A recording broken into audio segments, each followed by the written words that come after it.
aujourd'hui, vous faites partie d'un mouvement qui s'appelle l'art concret ou aussi l'abstraction géométrique. Pouvez-vous me dire comment vous en êtes arrivé là?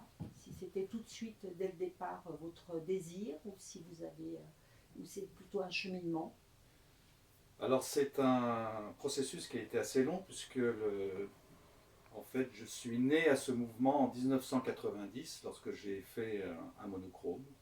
Mais entre 79 et 90, j'ai en quelque sorte parcouru tout l'art moderne à travers Picasso, Kandinsky, Paul Klee et différents grands maîtres du 19e, du 20e plutôt.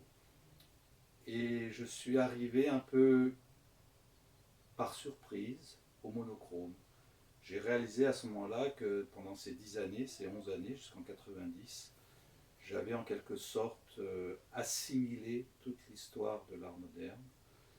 Et en l'assimilant, j'avais laissé la place à quelque chose de neuf, en ce qui me concernait en tout cas, c'est-à-dire l'instant monochrome pour moi, qui était très très important.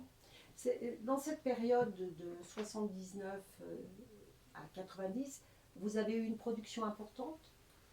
Oui, là je me suis mis à peindre quotidiennement, 8 heures par jour pratiquement, pendant donc ces 10 ans, et je faisais ma petite révolution personnelle sur le plan formel chaque année, tous les 2 ans.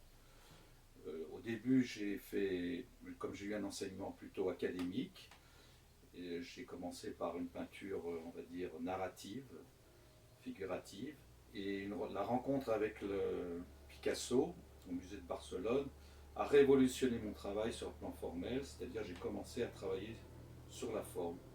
Et ainsi, je me suis mis dans une espèce de mouvement de remise en question perpétuelle de ce que je faisais d'année en année, jusqu'au jour où, ayant tout enlevé en quelque sorte, je suis arrivé à cet instant fondamental dans l'art contemporain, qui est l'instant monochrome, qui est un instant critique dans un parcours d'un peintre, je pense. Donc 90, l'instant monochrome. Voilà. Est-ce que vous pouvez en dire plus? Et puis ensuite, J'avais fait une exposition à Bonlieu, à Annecy, qui a été très bien reçue, mais à l'intérieur de moi-même, je n'en étais pas satisfait, car j'ai estimé, à tort ou à raison, peu importe, que les propositions que je faisais à ce moment-là étaient des propositions de, comment dire, comme dans un rêve, une proposition encore narrative, figurative, même si j'étais très proche de l'abstraction. Et donc j'ai arrêté de peindre pendant 6-8 mois, j'ai traversé une crise assez importante. Et il y avait dans mon atelier un grand châssis de 2 mètres sur 2. J'ai tendu une toile, je l'ai peint en noir, je l'ai appuyé contre le mur de mon atelier. Et à ce moment-là, j'ai une espèce de révélation. J'ai vu que cette forme, avant d'être un espace qui pouvait recevoir de la peinture, était un objet en soi. Et cet objet n'existait qu'en rapport avec le lieu, c'est-à-dire avec l'atelier en l'occurrence. Et là, j'ai eu une espèce de révélation. J'ai enfin compris que mon travail pouvait s'orienter dans cette direction, c'est-à-dire la relation d'un objet, un objet peinture en l'occurrence, avec le lieu. Et mon aventure dans l'art concret et l'abstraction géométrique a commencé à partir de là. est-ce que ça s'est concrétisé par des expositions, des rencontres Assez rapidement, j'ai donc ce monochrome m'a entraîné à d'autres monochromes pendant des années. Pendant 4-5 ans, j'ai étudié le rapport entre la forme géométrique du tableau et le lieu. Les tableaux rentraient dans le sol, dans le plafond, dans les angles. Je déformais la structure même du tableau. Et pour avoir une lisibilité le plus simple possible, le monochrome était très adapté, dans le sens que le monochrome, c'est une seule teinte.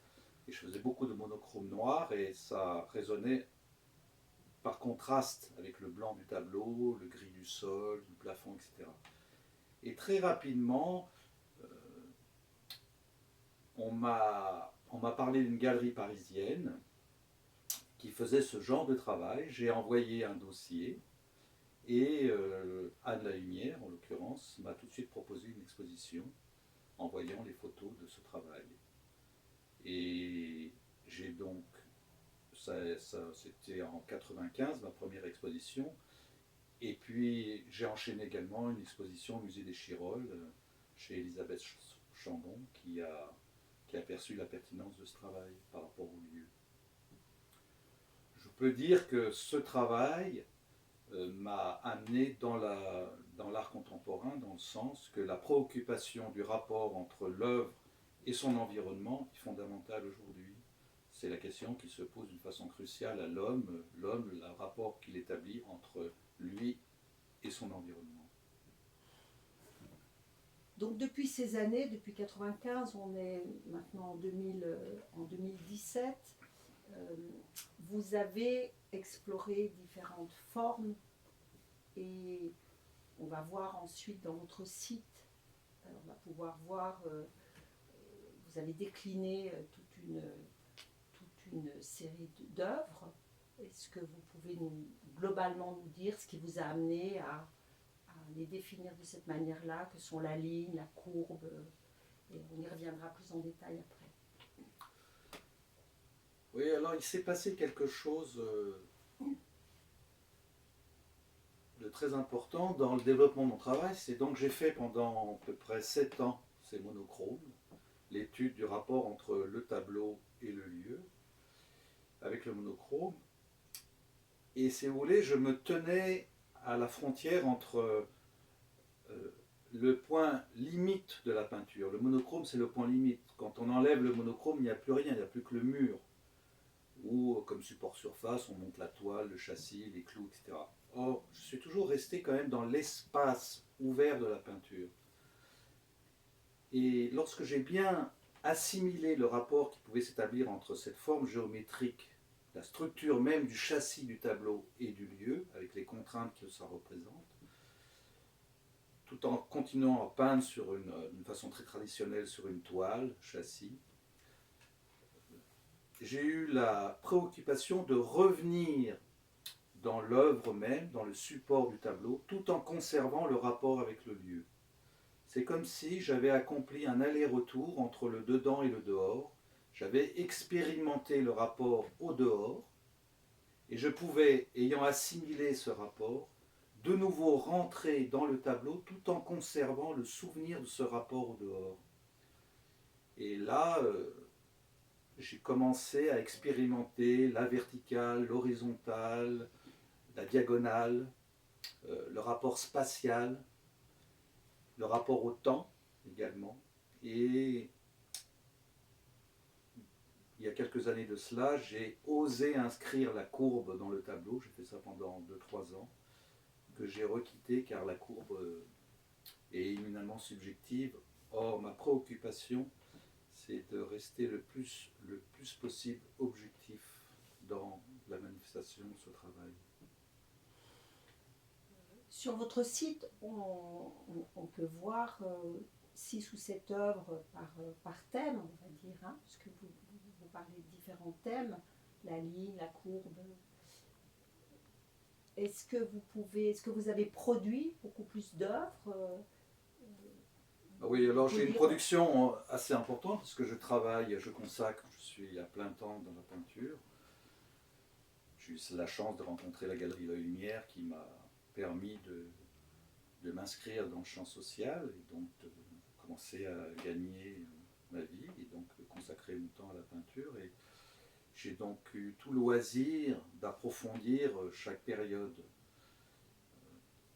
La peinture, on va dire, ce qui me relie à la tradition, c'est la transparence. Donc j'ai travaillé sur la transparence et j'ai commencé à réfléchir sur la structure intrinsèque du tableau, c'est-à-dire comment se construit un tableau, donc à partir des lignes, à partir des angles, à partir des diagonales, à partir du mouvement qui s'établit, la structuration de l'espace. Donc j'ai expérimenté tout le champ géométrique, on va dire, de l'œuvre.